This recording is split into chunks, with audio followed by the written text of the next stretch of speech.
So hi everyone, this is day 14 of level up series. So आज मैंने test दी थी, तो आज मैंने उसका एनालिसिस किया है।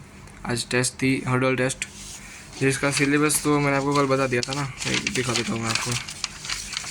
सिलेबस था ये electric charges and fields, chemical kinetics, chemical equilibrium, relation function and circles. तो भाई पहले तो आते पहले ही पेज में जो आया था ना, उसमें फिज़िक्स बहुत हार्ड थी, बहुत ही हार्ड थी। फिज़िक्स नहीं बन ही नहीं पा रही थी, फिज़िक्स बन ही नहीं रही थी। ऐसे देखो कैसा था फिज़िक्स, पूरा इंटीग्रेशन वाला भरा था, मतलब पता नहीं ये नहीं हो नहीं पा रहा था इतना कुछ। फिज़िक्स देख के ऐसा कुछ लग रहा था, फिज़िक्स इतनी वीक ही रह गई थी, कुछ बन ही नहीं पाया मेरे से फिज़िक्स में इतना। फिर ये देखो, रुक जाओ मैं, ये सवाल देखो आप। ये सवाल थोड़ा अच्छा था, ये सवाल है। फिर ये वाला जो है इंटीग्रेट करना है, वैसा ये सब जो आ रहा है ना कुछ, ये थोड़ा देखो है ऐसे तो इजी है अगर कर लिया होता तो, बट नहीं किया था ना वैसे, इसलिए उसमें थोड़ा ज़्यादा वो रह गया।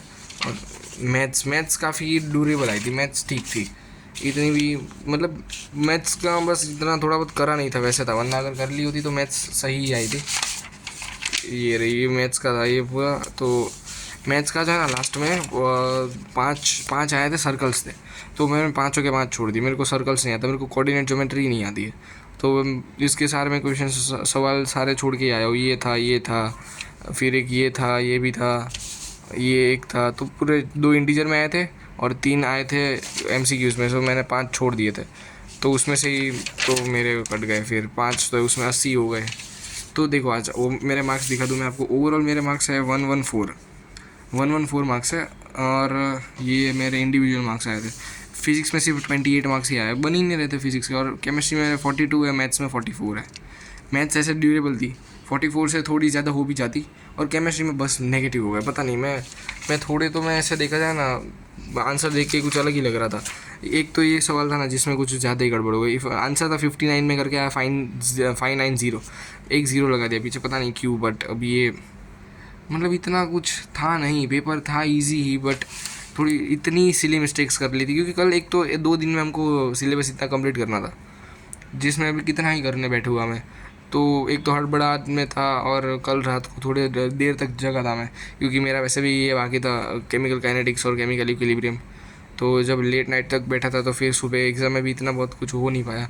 बट ये जो फोकस नहीं रहा ना, अभी देखो अगली टेस्ट जो यूनिवर्स टेस्ट है, जिसमें मेंस और एडवांस दोनों आने वाला है, वो तो सही से कर लूँगा। अगर एक हफ़्ता है मेरे पास, और बहुत सारे थे चैप्टर्स है। देखो फिज़िक्स में एक तो इलेक्ट्रोस्टैट्स पूरा है, हाँ इलेक्ट्रोस्टैट्स है। फिर करंट इलेक्ट्रिसिटी है, फिर इलेक्ट्रोस्टैट्स, करंट इलेक्ट्रिसिटी। और अभी मैथ्स में तो कुछ नहीं करने वाला, क्योंकि मतलब मैथ्स में जो आता तो सिलेबस ही नहीं किया कराया हमको। लिमिट, कंटिन्यूटी, एमओडी, एओडी वो तो है नहीं। तो फिर एक और रिलेशन फंक्शन एंड सेट्स, तो रिलेशन फंक्शंस में करके जाऊँगा अच्छे से, रिलेशन एंड फंक्शंस।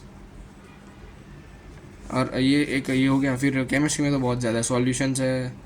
फिर केमिकल इक्विलिब्रियम नहीं, केमिकल काइनेटिक्स है, हाँ क्या काइनेटिक्स है। फिर कौन सा था, केमिकल काइनेटिक्स और इलेक्ट्रोकेमिस्ट्री है, इलेक्ट्रो और गैसियस स्टेट है। गैसियस स्टेट 11th का टॉपिक है, वो तो पता नहीं क्या होगा उसका, मैम ने करवाया ही नहीं है। अगर इसमें इतना है सिलेबस, अगर देखा जाए ना, तो मैं अभी मेरे पास कितने दिन बचे निकाला, तो अगर ऐसे देखा जाए ना, मेरे पास दिन बचे। आज 20 तारीख नहीं, 20 तारीख कल थी, तो वो ख़त्म हो गया। आज 21 तारीख भी ख़त्म हो गया। अब तो 22, 23, 24, 25, 26, 27, 6 दिन है मेरे पास। 28 को टेस्ट है, तो अगर 6 दिन में मेरे पास कितने चैप्टर्स है। एक ये वैसे 2 पार्ट में है, एक पोटेंशियल वाला अलग हो गया, फिर गॉस लॉ इलेक्ट्रिक फील्ड वाला अलग हो गया, तो इसमें 2, और ये एक 3, फिर ये पूरा एक 4, 5, 6, 7 चैप्टर्स है, और 6 दिन है। हो जाएगा, हो सकता है, बहुत अच्छे से हो सकता है। अगर देखा जाए तो मेरे पास, मैं अगर एक दिन में रिलेशन फंक्शंस को अच्छे से लगा लूँ, तो मैथ्स में मैं कवर कर सकता हूँ। क्योंकि मैथ्स में अगर आके भी रिलेशन फंक्शन के कुछ 5-7 क्वेश्चंस आ गए, तो मैं सारे के सारे अगर लगा दूँ, तो मेरे मैथ्स की एक्यूरेसी बढ़ जाएगी। क्योंकि वैसे भी सिलेबस तो हुआ नहीं है, तो कुछ तो खींचना पड़ेगा मैथ्स के अंदर। अगर मैथ्स में मार्क्स आ जाता है, तो फिर ये दोनों तो देखो, सॉल्यूशन काइनेटिक्स अच्छा है मेरा, सॉल्यूशंस और इलेक्ट्रोकेमिस्ट्री अच्छा है मेरा। काइनेटिक्स पे मैंने इतना नहीं वर्क किया था तो वो कर लूँगा। वैसे ईजी है काइनेटिक्स, तो काइनेटिक्स बहुत ईजी है, वो हो ही जाएगा। और इलेक्ट्रो भी करना है तो देखोगे मैं क्या करने वाला होगी, अभी सॉल्यूशंस की एक बार मॉड्यूल में लगा लूँगा, शायद मॉड्यूल लगाऊंगा या फिर एन लगाऊंगा, या फिर मेरे पास 3 चीज़ें है करने के लिए। एन है, MTG भी है जो PYQs की, और एक मेरे पास अपनी जो मॉड्यूल है वो है। जैसे ये सब चीज़ों के लिए मेरे पास अलग अलग है। एक तो इसमें 3 चीज़ है मेरे पास, और फिजिक्स में भी मेरे पास इसमें फिजिकल में एन है, तो फिर फिजिक्स में HC वर्मा है। बाकी मॉड्यूल और MTG तो सेम ही है, तो 3 चीज़ तो है ही सब में मेरे पास। और मैथ्स में 2 ही चीज़ है, सिर्फ MTG और मॉड्यूल तो है अब मेरे पास। मैं अभी इतना देखा नहीं मैं क्या कब करने वाला हूँ, तो कल देखेंगे मैं क्या करूँगा। और ये तो इंडिविजुअल मार्क्स रहे मेरे। अब इतना सिलेबस है तो हो ही जाना चाहिए, वैसे तो कुछ इतना भी है नहीं। पेपर ओवरऑल बहुत इजी नहीं, बट फिज़िक्स बहुत हार्ड थी, फिज़िक्स बहुत ही हार्ड थी। हमारे क्लास में कुछ ये जो टेस्ट थी हर्डल टेस्ट, वो कुछ 14-15 लोग ने दी थी, उसमें मेरा रैंक सेकंड है। मतलब इतना कुछ था ही नहीं, कंपटीशन तो पता नहीं क्या हो रहा था, क्योंकि 114 पे भी सेकंड रैंक आ रहा है, तो पेपर तो बहुत हार्ड होगा ही। तो मतलब पेपर का तो हवा टाइट हो गया था भाई। फिज़िक्स में तो सबकी हवा टाइट हो गई थी। अगर केमिस्ट्री का देखा जाए तो मेरे कम है, बाकी केमिस्ट्री में है, एक जो फर्स्ट आया था उसके केमिस्ट्री में ज़्यादा है, मैथ्स में भी ज़्यादा है, उसके थे तो सही ज़्यादा। अभी फिज़िक्स में अगर कवर कर लूँगा तो बाकी हो ही जाएगा। इतने अगर फिज़िक्स में भी अगर 40 हो जाते तो फिर सही होता ना, वैसे स्कोर बढ़ जाते, क्योंकि तीनों में एवरेज हो जाते। बाकी एवरेज भी कम ही है, क्योंकि केमिस्ट्री तो मैं खींच सकता हूँ, इस बार मैं केमिस्ट्री में खींच सकता हूँ। फिज़िक्स में मैं लगा, अभी एडवांस भी है साथ में, मेंस की टेस्ट भी होगी और उसके साथ एडवांस की टेस्ट भी होगी, यही सिलेबस में। तो मेंस में खींच लूँगा, और एडवांस के लिए क्या करना है वो सब देखना पड़ेगा। सब कुछ है करने के लिए, बहुत सारी चीज़ें। तो अब कल से अच्छे से पढ़ने के लिए बैठ जाना है। और ये जो एनालिसिस कर लिया है मैंने, इतना भी कुछ खास नहीं था यार पेपर, तो पता नहीं, अब लग रहा है कि सब हो ही जाता, बट नहीं हुआ वैसा वगैरह वगैरह। मतलब मैथ्स देखा जाए तो इतनी ओवरऑल तो ठीक ही थी।